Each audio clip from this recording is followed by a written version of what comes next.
Class 11th ही तो है, पढ़ लेंगे। क्लास 11th में आए हैं, अभी प्रेशर कम है, आराम से पढ़ लेंगे।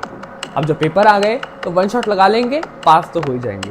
क्या ये सारी गलतियां आप लोग कर रहे हैं क्लास 11th में आने के बाद? तो प्लीज मत कीजिए, अपनी 11वीं बर्बाद मत कीजिए, क्योंकि मैं कर चुका हूं और मैं नहीं चाहता कि अब आप लोग उसी फेज से गुजरे। तो हेलो एवरीवन, मैं हूं चैतन्य और एक नई वीडियो में आपका स्वागत है। आज की वीडियो कोई टॉपर कैसे बने उसके ऊपर नहीं है, या 97% कैसे लें कोई उसके ऊपर नहीं है, या कोई अलग इंफॉर्मेशन रिगार्डिंग एनी एग्जाम उसके ऊपर नहीं है।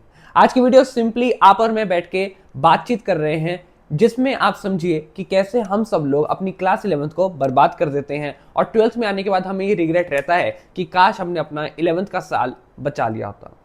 तो ऐसे कुछ 4 से 5 पॉइंट्स आज आपके सामने रख रहा हूं जो मैंने अपनी क्लास 11th में किए थे, और अगर आप लोग भी अगर वो कर रहे हैं तो प्लीज उस चीज को छोड़ दीजिए।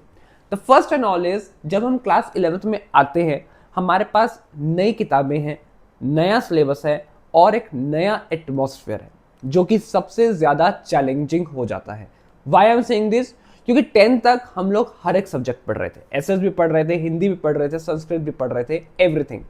लेकिन अब 11th में आगे जब आप स्ट्रीम सिलेक्शन कर रहे हैं और अगर आपने मेडिकल स्ट्रीम ली है तो ऑटोमेटिकली हम लोग एक लेवल ऊपर हैं, चाहे कुछ भी कहो। बिकॉज मेडिकल लेने का मतलब सबसे ज्यादा यही निकलता है कि we want to become doctors. तो हम ऑलरेडी बाकी स्ट्रीम्स के कंपैरेटिव एक लेवल अप है। लेकिन यहां आती है सबसे बड़ी चीज, हमारी किताबें, हमारा न्यू एटमॉस्फेयर। क्योंकि यहाँ पे अब तक आपकी क्लास के स्टूडेंट्स नहीं, अब आपके 10th के 500 सेक्शंस के स्टूडेंट्स जो मेडिकल लेना चाह रहे थे वो भी हैं। और इनमें से बहुत बच्चे ऐसे हैं जो पढ़ाकू हैं, जो टॉपर्स हैं। बहुत बच्चे ऐसे हैं जो टॉपर्स बनना चाह रहे हैं मेरे जैसे, और बहुत ऐसे हैं जिन्होंने सिर्फ टाइम पास करने के लिए मेडिकल ली है, जिनको सीबीएसई नंबर लेके बाहर जाना है। तो हर टाइप का बच्चा आपको यहाँ पे मिलेगा, यानी कि आपके लिए टोटली एक नया एटमॉस्फेयर है। ऊपर से you have teachers with you. वो टीचर्स हैं जो बहुत रेयर होता होगा कि स्कूल में यू हैव कोई टीचर है जो 25 या 26 ईयर्स का है, वरना ज्यादातर 11th-12th में टीचर्स अबव 40 ईयर्स के ही होते हैं। तो उन सब टीचर्स के साथ भी हमें डील करना पड़ता है, वो हमारी बात समझ पाए या हम उनकी बात समझ पाए, बहुत प्रॉब्लम रहता है।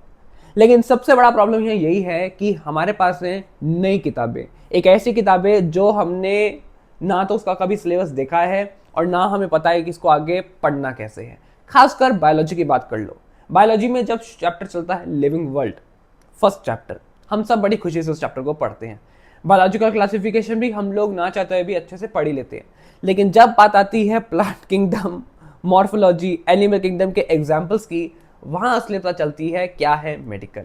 सिमिलरली फिजिक्स जब चलता है मोशन इन 1D, बड़ा मजा आता है। वो इक्वेशंस जो 9th में पढ़ी हैं, जब आता है मोशन इन 2D थोड़ी सी दिक्कत आती है, लेकिन हम पढ़ जाते हैं। लेकिन जैसे ही शुरू होगा circular motion, laws of motion और रोटेशन, वहां पर फिजिक्स असलियत में समझ आती है। और केमिस्ट्री तो शुरुआत में ही स्ट्रक्चर ऑफ एटम्स में झटका दे देती है। तो नई किताबें होती हैं, नई बुक्स हैं और नया सिलेबस है, इन सब के साथ डील करना होता है। लेकिन हम लोग इनको देखते हैं कि ये बहुत मुश्किल है या ये हमसे नहीं होगा, उसको देखते हुए हम लोग पढ़ाई से ऑटोमेटिकली थोड़ा बहुत दूर होना शुरू हो जाते हैं। यही हमारी सबसे बड़ी गलती रहती है। या कुछ बच्चे क्या करते हैं, इमीडिएटली यूट्यूब पे जाके वन शॉट लेक्चर्स देख लेते हैं और एर अगर जो वीडियो सामने दिखी उसको उठा के देख दिया। अब ये नहीं देख रहे कि उस वीडियो में कॉन्सेप्ट समझा रहे हैं या नहीं, रट्टाफिकेशन करवा रहे हैं या एनसीईआरटी पे फोकस कर रहे हैं। हम ये सब चीजें नहीं देखते। इसमें मैं बिल्कुल भी बच्चे की गलती नहीं मानता, नॉट एट ऑल।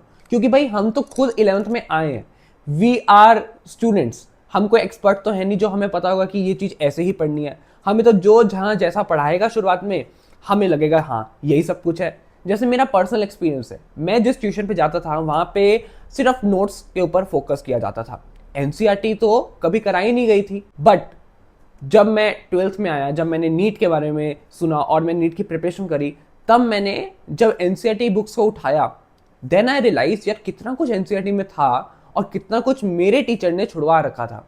ये चीज बहुत ज्यादा इफेक्ट करती है, बिकॉज हम एक तरीके से न्यू स्टेप आगे बढ़ रहे हैं क्लास 11th में। हमें नहीं पता है क्या सिनेरियो है और कैसे क्या चीज पढ़नी चाहिए। हमें गाइडेंस चाहिए, हमें टीचर्स की हेल्प चाहिए, हमें अपने एक्स स्टूडेंट्स की हेल्प चाहिए। कि वो हमें गाइड करें कि क्लास 11th में एंट्री तो ले ली है, लेकिन अब आगे हर चीज़ को पढ़ना कैसे और सीखना कैसे। तो आई थिंक सबसे पहले तो हम अपनी 11th बर्बाद यही कर देते हैं कि नया सिलेबस है और थोड़ा सा मुश्किल ज़रूर है, तो हम ऑटोमेटिकली उस सब्जेक्ट से साइड होने की शुरुआत कर देते हैं, जिसमें सबसे बड़ा सब्जेक्ट हमारे लिए आता है फिजिक्स। फिजिक्स क्योंकि समझनी और उसकी एनसीईआरटी पढ़नी दोनों ही बहुत टफ है, लेकिन अगर हमें सही तरीके की गाइडेंस मिल जाए बच्चों को तो आई थिंक हम लोग अच्छा कर सकते हैं। सेकेंड नंबर पे आता है टीचर्स का रोल। अब आधे से ज़्यादा बच्चे जो 11th के हैं वो क्या करते हैं, यूनिट टेस्ट तक सिर्फ 4-4 दिन की डेमो क्लासेस ले लेकर निकाल देते हैं। ये मैं स्कूल की बात नहीं कर रहा, मैं ट्यूशन्स की बात कर रहा हूँ, क्योंकि हर एक बच्चा सोचता है कि मैं ट्यूशन पे जाके पढ़ूंगा, तो वो क्या कर रहा है, अपने फ्रेंड के साथ एक दिन एक्स ट्यूशन पे गया, दूसरे दिन वाई पर, तीसरे दिन जेड पर। तो ये आप टाइम पास ही कर रहे हो, क्योंकि आई थिंक हर एक टीचर सही पढ़ाता है, वो अपने लेवल तक सही पढ़ा रहा है। मुझे अगर एक्स टीचर पसंद नहीं है तो मेरे दोस्त को वही सेम टीचर पसंद है पढ़ाने के पॉइंट ऑफ व्यू से। ओके, अगर मुझे मेरी जो सेंटर से मैं पढ़ाऊँ अगर मुझे वो अच्छा लग रहा है, तो हो सकता है मेरे और 3 दोस्त उनको वो सेंटर अच्छा ना लगे। तो ये कंपल्सरी नहीं है कि हाँ आप किसी को गाइड कर सकते हो, बट आप किसी के ऊपर थोप नहीं सकते कि हाँ भाई मैं यहाँ से पढ़ा तो तू भी यहीं से पढ़, बहुत अच्छा है, क्योंकि वो बच्चा अपना कंफर्ट देख रहा है वहां पे। तो आई थिंक कि आप जिस भी ट्यूशन पे जा रहे हैं, जो भी आप क्लास ज्वाइन कर रहे हैं, बड़े ही सोच समझ के कीजिए। अगर आप टीचर के ऊपर विश्वास कर रहे हैं तो लास्ट तक विश्वास रखिए, और अगर आप उनके ऊपर विश्वास नहीं करें तो इमीडिएटली ड्रॉप इट, चेंज कर लो अपनी ट्यूशन, या अपने स्कूल के टीचर्स के पास जाओ। स्कूल के टीचर्स को लिटरली पढ़ाना आता है, वो तो उनके पास बच्चे नहीं हैं पढ़ाने के लिए, इसलिए वो पढ़ाते नहीं हैं। लेकिन अगर हम ही स्कूल के टीचर्स को थोड़ी सी और इज्जत दें, उनको रिस्पेक्ट दें और उनको कहें कि हमें पढ़ाओ, तो you can really see wonders. Tuition की तो फिर जरूरत भी ना पड़े। ये पर्सनल एक्सपीरियंस है मेरा, तभी मैं आप लोगों को बता रहा हूँ। जो थर्ड थिंग आती है हमारी सबसे बड़ी चीज, that is social media interaction. हम में से 90% ऑफ स्टूडेंट आज के टाइम पे सोशल मीडिया पर हैं, सोशल मीडिया देख रहे हैं, रील्स देख रहे हैं, यूट्यूब शॉर्ट्स देख रहे हैं, या फिर लॉन्ग वीडियोस देख रहे हैं। मैं नहीं कह रहा आप फोन छोड़ दीजिए, या मैं नहीं कह रहा कि सब कुछ डिलीट कर दो। आई एम जस्ट सेइंग कि अपने अंदर से एक आवाज लाओ कि हाँ अगर आज मुझे फोन देखना है तो मैं सिर्फ 1 घंटा ही देखूंगा। अब वो आप एक साथ 1 घंटा देख डालिए या हर 15-15 मिनट बाद देख डालिए, ये आपके ऊपर डिपेंड करता है। लेकिन आई थिंक ये चीज आपके अंदर से खुद से होनी चाहिए कि हाँ मैं पढ़ रहा हूं तो मुझे फोन को साइड रखना है। ये सेल्फ मोटिवेशन है जो आपको खुद से अंदर से आना चाहिए कि नहीं मैं पढ़ाई कर रहा हूं तो मुझे अपना फोन छोड़ना ही पड़ेगा।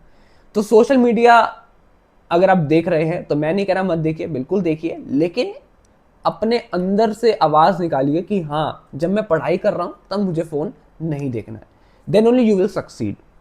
और चौथी सबसे बड़ी डिस्ट्रैक्शन इज फ्रेंड्स, जो सिर्फ एक नाम है, भरपूर है वो अंदर टॉक्सिसिटी से। फ्रेंड्स का रोल हमारे जीवन में कई बार अच्छा भी रहता है, कई बार बुरा भी रहता है, लेकिन मेरी लाइफ में 99% बुरा ही रहा है।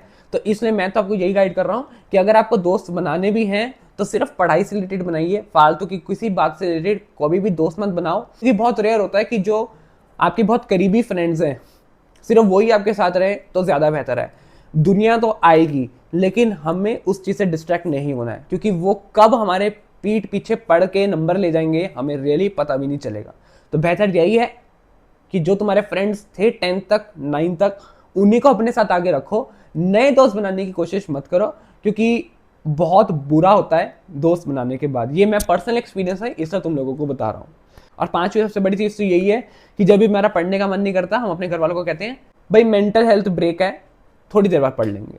ये सबसे बड़ा बहाना हम अपने घर में, हम ट्यूशन पे हमारे टीचर्स को देते हैं ना पढ़ने का। तो आई थिंक इन सब चीज़ों से बढ़ने से अच्छा you should have discipline. Motivation मत रखो, कोई फायदा नहीं हमारी मोटिवेशन का। याद करो वो टाइम हमारे माँ बाप का जब उनके टाइम पे कोई मोटिवेशन देने वाला नहीं होता था, लेकिन वो भी बड़े अच्छे नंबर लेके पास आउट हैं। तो मोटिवेशन आगे कोई चीज़ नहीं होती। The thing is only discipline. अगर तुम आज 3 घंटे पढ़ रहे हो तो अगले दिन तुम 2 घंटे पढ़ रहे हो, अगले दिन तुम 10 घंटे पढ़ रहे हो, लेकिन तुम पढ़ रहे हो कंसिस्टेंटली। तो डिसिप्लिन रखना जरूरी है। सेकेंडली, एनसीईआरटी को मास्टरी कर लो। एनसीईआरटी से बाहर, क्योंकि as well we know paper आता नहीं है, बट एनसीईआरटी को समझना और उसको अपने आप में अप्लाई करने में बहुत फर्क होता है। तो प्लीज एनसीईआरटी को सही मायने से समझो और पढ़ो। और तीसरा सबसे बड़ी चीज, टॉपर रूटीन वीडियो देखकर कोई टॉपर नहीं बन जाता है। खुद अपने अंदर से आवाज निकालो कि हाँ आज मैं पढ़ने बैठ रहा हूं तो आज मैं इफेक्टिव स्टडी करूंगा और पढ़ो। टॉपर रूटीन वीडियो देखने का कोई भी बेनिफिट तुम्हें नहीं मिलने वाला। जस्ट तुम अपना अगेन सोशल मीडिया पे टाइम वेस्ट कर रहे हो, तो इस चीज को अपना बंद कर दो। तो ये सारी बातें थी जो क्लास 11th में मैंने फेस करी और मैं सोचा तुम लोगों तक भी पहुंच जाऊं, बिकॉज मेरे जैसे कई बच्चे होंगे जो अपनी क्लास 11th ऐसे ही बर्बाद कर रहे होंगे इन फालतू की चीज़ों को सोचने में।